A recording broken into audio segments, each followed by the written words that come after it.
नमस्कार दर्शकों, जेके प्राइम में आपका स्वागत है और मैं हूं विनोद कुमार। लावेपुरा मुठभेड़ पे सियासत हो रही थी। लावेपुरा मुठभेड़ पे कुछ सियासी जमातें ये कह रही थी मासूम बच्चे हैं, तीनों के तीनों जो मारे गए हैं, जिसको सुरक्षा बल आतंकवादी कह रही, वो आतंकवादी नहीं है, मासूम बच्चे हैं, उनका ये भी कहना था। सियासी जमातें और परिजन ये भी बोल रहे थे कि उनके शवों को परिवार वालों को क्यों नहीं सौंपा गया। लेकिन आज पुलिस ने स्पष्ट कर दिया, आईजी कश्मीर जोन विजय कुमार ने साफ कह दिया कि ये तीनों के तीनों आतंकवादी थे। हमारे पास ठोस सबूत है और ये ठोस सबूत उन परिवार वालों को भी बताए जाएंगे और परिवार वाले भी इस बात को मानेंगे कि ये आतंकवादी है। शवों को लेकर के पूछा गया कि आखिर डेड बॉडीज क्यों नहीं उनके परिजनों को सौंपी गई। इस बार भी पुलिस ने स्पष्ट कर दिया कि कोविड-19 के चलते, क्योंकि फ्यूनरल प्रोसेशन में ज़्यादा लोग ना आए, एसओपी वायलेट ना हो, इसके चलते हमने शवों को परिजनों को नहीं सौंपा है। अलबत्ता उन्होंने कहा कि ये तीनों के तीनों आतंकवादी हैं।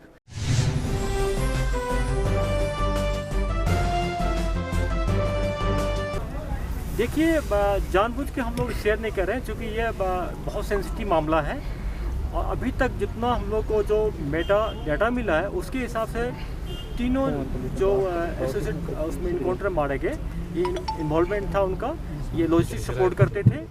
और हम लोग चाह रहे हैं कि 10 दिन और टाइम लेंगे, पूरा लेके एविडेंस लेके पहले उनके पेरेंट्स को दिखा देंगे, उनको पहले कन्विंस करेंगे कि आपका बेटा कहाँ का इन्वॉल्वमेंट था, क्या था। ऐसा हम सब जानते हैं तो किसी भी सिविलियन का डेथ होता है तो प्रोटोकॉल फॉलो होता है उनके बुरियल में, पब्लिक ही मानते हैं। लेकिन अगर किसी मिलिटेंट का डेड बॉडी हम लोग देंगे या मिलिटेंट के एसोसिएट का देंगे तो उसमें लोग इमोशनल हो जाते हैं, लोग है ना सैकड़ों में चले जाते हैं, 1000 में चले जाते हैं। और अभी कोविड ख़त्म नहीं हुआ है, अगर हम उसको दे देंगे मान लीजिए तो लोग बहुत लोग देखने आ जाएंगे, हज़ारों में आ जाएंगे, रोकना मुश्किल हो जाएगा। या तो उनको फाइट करना पड़ेगा, टीयर को सेल करना पड़ेगा, चाहे हमको पैलेट यूज करना पड़ेगा, उसमें भी आप लोग क्रिटिसाइज करेंगे।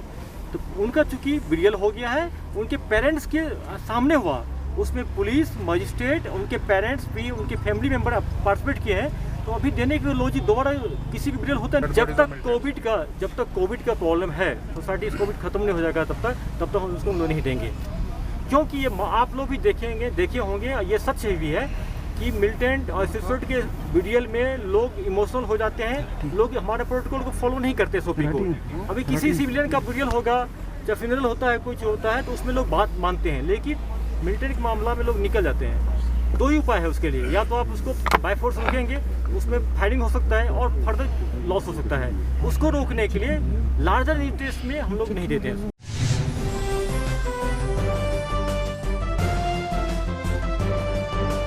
दर्शकों, अमूमन हम कहते थे कि रोड सेफ्टी वीक, लेकिन अब नहीं, अब रोड सेफ्टी मंथ शुरू है। हम इसलिए इस बात से आपको जागरूक करने वाले हैं क्योंकि जम्मू कश्मीर एक ऐसी यूटी है, इस जम्मू कश्मीर में आतंकवाद ग्रस्त है, लेकिन आतंकवाद से कम लोग मरते हैं जितना लोग एक्सीडेंट से मरते हैं। तो क्यों ना इस पर चर्चा की जाए। अगर रोड सेफ्टी मंथ मनाया जा रहा है तो हमें उसको गंभीरता से लेना चाहिए। हमें चाहिए कि जो प्रोग्राम्स सरकार की तरफ से जारी किए जाते हैं, उन प्रोग्राम्स के मुताबिक जागरूकता अभियान में शिरकत की जाए। जैसे मैंने पहले बताया कि पहले रोड सेफ्टी वीक होता था, अब रोड सेफ्टी मंथ है। हमने एसएसपी से बात की, आइए उनका क्या कहना है वो बताते हैं।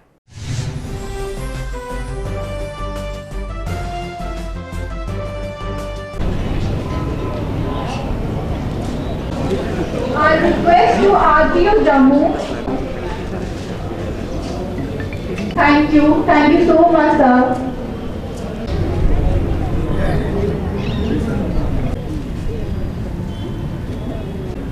चीफ गेस्ट, आप सबका यहाँ पे वेलकम करता हूँ। ये देखिए, आज रोड सेफ्टी वीक की इनॉग्रेशन है। आज से गवर्नमेंट ऑफ इंडिया और हमारे जो ट्रांसपोर्ट डिपार्टमेंट है, आरटीओ साहब सब मिलके कोऑर्डिनेट कर रहे हैं और इस बार जो है रोड सेफ्टी मंथ रहेगा। ये सब इसलिए है कि जो रोड पे एक्सीडेंट हो रहे हैं, रोड यूज़र जो रोड पे चलते वक्त एक्सीडेंट हो जाते हैं, डिसेबिलिटी हो जाती है, फैटल एक्सीडेंट होते हैं, फैमिलियाँ जो है कई बार इसमें जान चली जाती है। उन सब चीज़ों को देखते हुए हमारे जो रोड यूज़र हैं, हमारे जो सिटीजन्स हैं, सीनियर सिटीजन्स हैं, स्टूडेंट्स हैं, उन सबको अवेयर करने के लिए आज जो है इसका इनॉग्रेशन रखा गया है, ताकि जो हमारा जम्मू के सिटीजन्स हैं उनमें जो ट्रैफिक की रूल रेगुलेशन है उसको इम्प्लीमेंट किया जाए और एजुकेट किया जाए और नए नए जो लॉज आ रहे हैं मोटर व्हीकल एक्ट में जो चेंजिंग आ रही है, और सब आज एक हमारे लिए बहुत अच्छा है कि सभी डिपार्टमेंट एक ही प्लेटफॉर्म पे हैं और जो इसमें नई पॉलिसी मेकिंग चल रही है ताकि जो ट्रैफिक रेगुलेशन जो है वो स्मूथली रहे सिटी में। कुछ डिपार्टमेंट्स हैं जो ट्रैफिक पुलिस के साथ जुड़े थे जो ट्रैफिक को स्मूथ रेगुलेशन के लिए, जैसे PWD डिपार्टमेंट है, रोड इंजीनियरिंग है, रोड सेफ्टी के जो नाइट जैसे रिफ्लेक्टर्स है, रेड लाइट का जैसे आपने बार बार हमें क्वेश्चन पुट अप किए कि रेड लाइट के मसले, वो सब चीज़ें जो हैं इस रोड सेफ्टी मंथ में जो है ये सब रेगुलेट होंगी। और जो भी बेस्ट पॉसिबल हो सकता है ट्रैफिक रेगुलेशन के लिए जम्मू सिटी को स्मूथ बनाने के लिए, एक्सीडेंट फ्री बनाने के लिए और जैमिंग फ्री कराने के लिए उसमें सारे एफर्ट्स किए जाएंगे।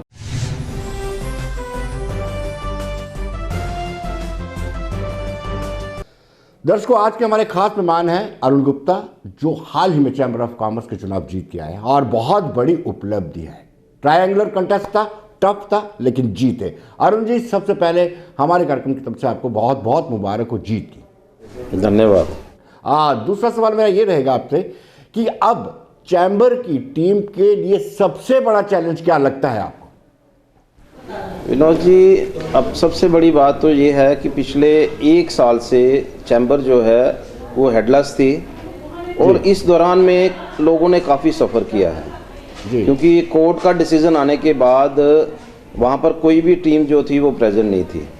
और उसके बाद इमीडिएटली कोविड आने के बाद, कोविड-19 के बाद यहाँ पर लोगों को इतनी परेशानियाँ आई इस दौरान में, लेकिन अनफॉर्चुनेटली कोई उनकी प्रॉब्लम्स को हल करने के लिए था नहीं, कोई एड्रेस करने के लिए था नहीं, गवर्नमेंट के साथ बात करने के लिए था नहीं, क्योंकि इस दौरान में एडमिनिस्ट्रेशन ने भी अपने हिसाब से काम किया।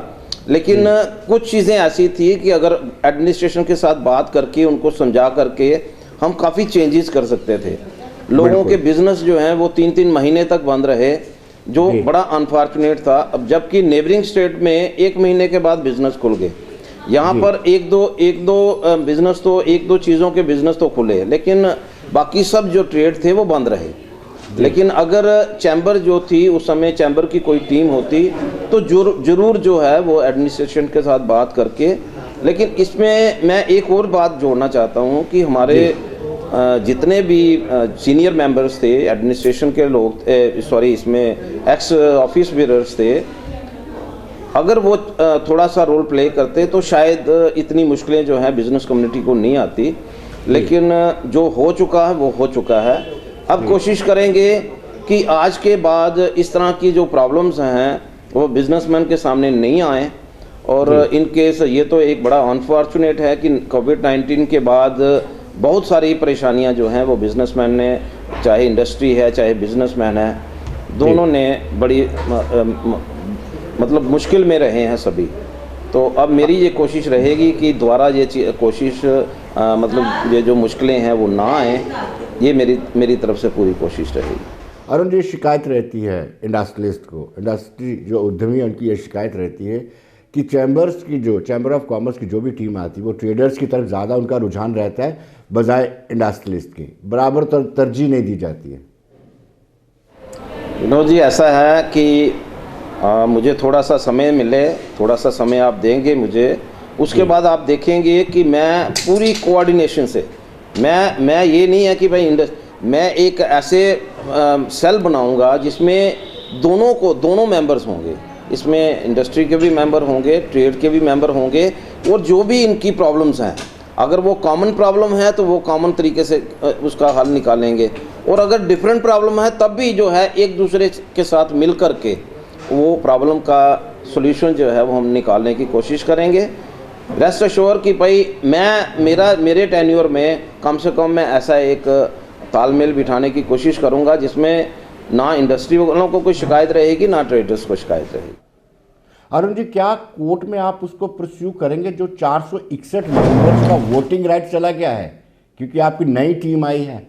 विनोद जी, ये 461 लोग जो हैं जी, उनका वोटिंग राइट नहीं जा सकता जी। आगे जो हो उनका वोटिंग राइट मिलेगा ही मिलेगा, लेकिन हमारा एक प्रोविज़न है जी, हमारा कॉन्स्टिट्यूशन कहता है कि अगर आप किसी को भी नए मेंबर बनाते हो तो आपको पहले जो एग्जीक्यूटिव कमेटी है उसमें से थ्रू करवाना पड़ता है। जी एग्जीक्यूटिव कमेटी जब तक उसको थ्रू नहीं करेगी तब तक वो मेंबर्स नहीं होते चैम्बर के।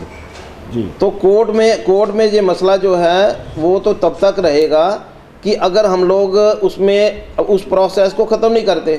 अब ये नई टीम आ गई है, नई टीम जो है वो एग्जीक्यूटिव कमेटी बनाएगी और उनमें उनकी मेंबर को थ्रू करवा लेगी, तो वो कोर्ट का मसला रह नहीं जाएगा। मसला तो तब है कि अगर उनको हम लोग मेंबरशिप राइट नहीं देते, उनको मेंबरशिप राइट मिलेगा, हमारी टीम के थ्रू मिलेगा और उनको हम हर तरह से, मैं अभी इस बारे में बात नहीं कर सकता क्योंकि ये सारा टीम का फैसला होगा। मैं कभी ये नहीं कहूँगा कि जो मैं फैसला करूँगा वही टीम को मानना पड़ेगा, ऐसा कुछ नहीं है। मेरा मानना है कि जो टीम फैसला करेगी हम उसी को इम्प्लीमेंट करेंगे और वो रेस्ट एश्योर कि भाई उन लोगों की जो मेंबरशिप है उसको हम रेस्टोर करेंगे, उनकी मेंबरशिप रहेगी, उनको कोई प्रॉब्लम नहीं आने वाले दिनों में।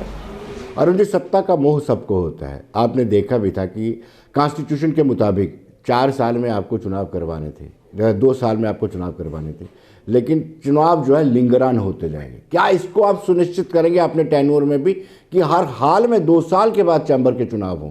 क्योंकि अब कोर्ट के थ्रू चुनाव करवाएंगे तो छवि कहीं ना कहीं खराब होती है। विनोद जी, एक बात तो मैं आपको बताना चाहता हूं कि मैं जब भी कोई काम करूंगा एज पर कॉन्स्टिट्यूशन करूंगा। कॉन्स्टिट्यूशन से हट करके मैं कभी भी अपने आप को प्रोजेक्ट करने की कोशिश नहीं करूंगा। जो हमारा कॉन्स्टिट्यूशन कहता है उसके मुताबिक कॉन्स्टिट्यूशन कहता है कि हर 2 साल के बाद इलेक्शन होने चाहिए और वो 2 साल के बाद इलेक्शन होंगे, चाहे मैंने कितने भी प्रोजेक्ट लिए होंगे। अगर मैंने कोई प्रोजेक्ट भी लिए होंगे और लेने हैं, ऐसा नहीं है कि मैं वैसे ही कोई काम नहीं करने वाला, लेकिन जो मेरे प्रोजेक्ट होंगे वो मेरे पीरियड में ख़त्म हो या नहीं हो, मेरा काम होगा कि जो इलेक्शन है वो 2 साल के बाद होने चाहिए और आने वाली टीम जो है नेक्स्ट टीम वो उन प्रोजेक्ट को पूरा करे, ये उनका काम है। मेरा काम इतना होगा कि जिस तरह से लोगों ने मुझे चुन करके भेजा है 2 साल के लिए, मेरा टेन्योर 2 साल का है, तो 2 साल के बाद इलेक्शन होंगे, रेस्ट एश्योर। अरुण जी, क्या आपने एक हिंट दिया कि मैं खुद को प्रोजेक्ट नहीं करूंगा? डू यू थिंक कि जो पिछले प्रेसिडेंट थे वो खुद को प्रोजेक्ट करने में ज़्यादा समय व्यस्त करते थे? विनोद जी, इस पे मैं कमेंट करूं ये मुझे अच्छा नहीं लगेगा। वो तो जो वोटर्स हैं उनको भी पता है और जो पब्लिक है उसको भी पता है, लेकिन मैं इतना ही कहूँगा कि मैं जो है अपने टेन्योर में कोशिश करूँगा कि हर इलेक्टेड मेंबर जो हमारा है उसकी अलग अलग ड्यूटीज़ हों और इस तरह से हमारा चैम्बर का माहौल जो है वो इस तरह का हो कि मतलब एक छोटा व्यापारी जो है वो भी चैम्बर में आकर के ये महसूस करे कि मैं इनका मेंबर हूँ, चाहे वो मेंबर है कि नहीं। क्योंकि मेरे मन में यही सोच है कि चाहे कोई चैम्बर का मेंबर है कि नहीं, मैं आज की डेट में जम्मू प्रोविंस में जितने भी बिज़नेस कम्युनिटी के लोग हैं मैं उनका प्रेसिडेंट हूँ, ये मैं मान के चल रहा हूँ। जी अरुण जी, आपने कहा कि जितने भी बिजनेस कम्युनिटी के लोग हैं, फिर आप बिजनेस और इंडस्ट्री को फिर आपने इग्नोर कर? नहीं, बिजनेस और इंडस्ट्री दोनों। मैंने आपको पहले ही बोला कि बिजनेस और इंडस्ट्री का ऐसा माहौल खड़ा करने की कोशिश करूंगा कि जिसमें इन दोनों को ये नहीं लगेगा कि हम अलग अलग हैं, उनको लगेगा कि हम जम्मू के व्यापारी हैं और जम्मू में हम लोग का व्यापार जो है वो किस तरह से आगे बढ़ सकता है, इस पर हम लोग कंसंट्रेट करेंगे। और इसमें कोई दो राय नहीं है कि ऐसा भी आरोप लगता रहा है कि चैम्बर माउथ पीस बन गया था, एक वक्त आ गया था सरकार का माउथ पीस बन गया था। क्या ऐसी नौबत दोबारा तो नहीं आएगी? देखिए, मैंने उस समय मैं भी जब जनरल सेक्रेटरी था तो तब भी मैंने कई जगह ऑब्जेक्शन की होंगी, लेकिन मैं ये मानता हूँ कि चैम्बर जो है उसका काम है मतलब एक कोऑर्डिनेशन से गवर्नमेंट के साथ मिलजुल करके उससे लोगों के काम निकलवाने हैं। लोगों के काम जो जब भी हम लोगों ने कोई एड्रेस करने हैं ना, उसमें हमें गवर्नमेंट की सहायता की ज़रूरत पड़ती है और जब तक हम गवर्नमेंट के साथ तालमेल नहीं बिठाएंगे तब तक काम मुश्किल होते हैं। लेकिन मैं जिस तरह से आपने पहले लफ्ज़ इस्तेमाल किया है, मैं उस नेचर के साथ गवर्नमेंट के साथ नहीं मिल के बैठूँगा। मेरा काम होगा कि एक ऐसा प्रेसिडेंट के तौर पे मैं काम करूं जिसमें लोगों के काम के लिए मुझे मतलब गवर्नमेंट के ऑफिसर्स के पास जाना पड़ेगा, गवर्नमेंट में मुझे एडमिनिस्ट्रेशन के साथ बात करनी पड़ेगी, मैं उसी नेचर के साथ करूँगा। मैं किसी के साथ बैठ कर के और इसलिए नहीं जाऊँगा कि मुझे उनसे कोई फ़ायदा लेना। और उन्हें जब सरकार के साथ आप तालमेल की बात करते हैं तो कई बार ऐसा होता है कि सरकार भी हल्के में लेना शुरू कर देती है। जैसे प्री बजट मीटिंग में चैम्बर की जो रिकमेंडेशंस होगी उनको हल्के में लिया जाता है। थोड़ा प्रेशर भी होना चाहिए, थोड़ा तालमेल भी होना चाहिए, कितना उचित है? नहीं, बिल्कुल आपकी बात सही है। जब भी हम लोग एक जो प्री बजट मीटिंग्स होती हैं उसमें जाते हैं तो हमारा होता है कि हमारी तरफ से जो पॉइंट्स रेज़ किए गए हैं कम से कम उनको गवर्नमेंट सुने। और अगर उनको लगता है, मैं तो यहाँ तक कहूँगा कि अगर उनको लगता है कि कोई कारण है जिसकी वजह से वो हमारे जो पॉइंट्स हैं जो हम रेज़ कर रहे हैं प्री बजट मीटिंग में, अगर वो नहीं एड्रेस कर सकते, नहीं मान सकते, तो हमें रीज़न बताएं। लेकिन हमारी तरफ से ये कोशिश यही होगी कि भाई हम लोग ऐसे पॉइंट्स जो हैं वो उसमें रेज़ करें जिसमें गवर्नमेंट को भी प्रॉब्लम नहीं हो और जो बिज़नेस कम्युनिटी है, चाहे वो इंडस्ट्री है चाहे बिज़नेस कम्युनिटी है, उसका उस प्री बजट मीटिंग का फ़ायदा मिले, यही हमारी कोशिश होगी। अरुण जी, इनकम टैक्स भी जिसको हम रेड नहीं कहेंगे, सर्वे करते हैं, दूसरे जो स्टेट टैक्स वाले भी सर्वे करते हैं, ऐसे आपके ये भी आरोप लगाते हैं कि जबरन तंग भी किया जाता है। ऐसा ना हो, कॉर्डियल एटमॉस्फेयर बने, सभी प्रॉपरली टैक्स पे करें, ऐसा आप जागरूक करेंगे अपने लोगों को, अपने मेंबर्स को? बिल्कुल जागरूक करेंगे और कोशिश करेंगे कि जो भी, अगर मेरा मानना ये है कि इनकम टैक्स डिपार्टमेंट को भी अगर कहीं लगता है कि कोई अपनी इनकम को क्लियर नहीं कर रहा, प्रॉपर नहीं दिखा रहा, तो हम लोग यही कहेंगे उन लोगों को कि वो हमें कहें, हम व्यापारियों को इस बात के लिए तैयार करेंगे कि वो जिस तरह से वो बिज़नेस कर रहे हैं उसी के मुताबिक वो अपना टैक्स भी जमा करवाएं। और ये सर्वे वगैरह जो है वो कम से कम हो, और ना हो तो सबसे बढ़िया। और अगर कोई बिल्कुल ही वायलेट करता है उसमें मजबूर हो जाते हैं डिपार्टमेंट भी, तो उसमें हमारी कोशिश फिर भी यही रहेगी, यहाँ पर सर्वे होगा हम लोग ज़रूर जाएंगे, अगर इनजस्टिस होगा तो हम उसके खिलाफ रेज करेंगे अपनी आवाज़, और अगर लगेगा कि नहीं कहीं जिनके पास वो गए हैं अगर उनकी कहीं गलती होगी तो हम उनको कहेंगे कि अपनी गलती का सुधार करो और जो भी है डिपार्टमेंट के साथ बैठ करके बात करें। और उनके पूरे जम्मू प्रोविंस के लोगों की निगाह अब आप पर है, स्वाभाविक सी बात है। उसकी मेन वजह यही है कि आपने सिर्फ ट्रेडर और इंडस्ट्री को नहीं देखना है, आपको जम्मू प्रोविंस को भी कैटर करना है, क्योंकि जम्मू प्रोविंस के लिए एक आप ऐसा प्रेशर ग्रुप है जो वक्तन लंबी एजुटेशन में अहम भूमिका निभाता रहा है। क्या उसको लेकर के आप पूरी तरह से तैयार हैं कि अगर जम्मू खित्ते के साथ कोई पक्षपात या सुकेला व्यवहार होता है तो आप मजबूत दीवार की तरह खड़े रहेंगे? विनोद जी, ये तो दीवार तो मैं खड़ा होऊंगा, दीवार तो बना करके खड़े होना ही है हमें, लेकिन मेरा मानना ये है कि जम्मू के लोग जो हैं, जम्मू का बिजनेसमैन जो है या इंडस्ट्रियलिस्ट जो है, उसका काम सिर्फ एजिटेशन करना नहीं है। हम लोग सीधी सी बात, हम लोग एक ही बात रखते हैं कि हम गवर्नमेंट से जो भी इन लोगों की डिमांड्स होंगी उसके लिए प्रोटेस्ट भी करेंगे, उनके लिए उनको किस तरह से जो डिमांड जो है वो मीटअप हों उसके लिए हम लोग पूरा प्रयास करेंगे। और अगर बहुत ज़्यादा हमें लगेगा, मैं गवर्नमेंट को थ्रेट देने के हक़ में नहीं हूँ, मैं ये चाहता हूँ कि गवर्नमेंट जो है एमिकेबली एक सोल्यूशन निकाले जो भी हमारी प्रॉब्लम्स हैं, चाहे वो इंडस्ट्री की है चाहे वो ट्रेड की है। लेकिन अगर कोई बड़े ज़्यादा मजबूर हो गए तो फिर एजिटेशन करने में भी हम लोग पीछे नहीं हटेंगे। और मुझे लगता है कि जम्मू का व्यापारी या जम्मू का इंडस्ट्री जो है वो कभी अगर मौका ऐसा आ जाए कि जिसमें उसके अलावा कोई चारा ही ना बचे, वो पीछे नहीं हटते। तो मुझे तो यही यकीन है कि हम लोग एमिकेबल सॉल्यूशन की तरफ ज़्यादा बढ़ेंगे और ये जो एजिटेशन पाथ जो है इस पे हमारा अप्रोच जो है वो कम से कम होगी। और जब इलेक्शन होती है तो प्रायोरिटीज़ बदल जाती हैं। प्रायोरिटीज़ रहती है कि मेरे मेंबर्स, मेरे वोटर्स। क्या आपकी निगाह में सारे इंडस्ट्रियलिस्ट और सारे ट्रेडर, छोटे दुकानदार हो, सबको एक ही निगाह से देखेंगे? क्योंकि आपको बहुत बड़ी रिस्पॉन्सिबिलिटी सौंपी है। मैं तो विनोद जी यही कहूँगा कि मैं आज की डेट में अपने जो वोटिंग राइट था 2209 लोगों को जी, और उसमें से 2086 वोट पड़े हैं। मैं उनका प्रेसिडेंट नहीं बना, मैं जम्मू प्रोविंस का प्रेसिडेंट बना हूं।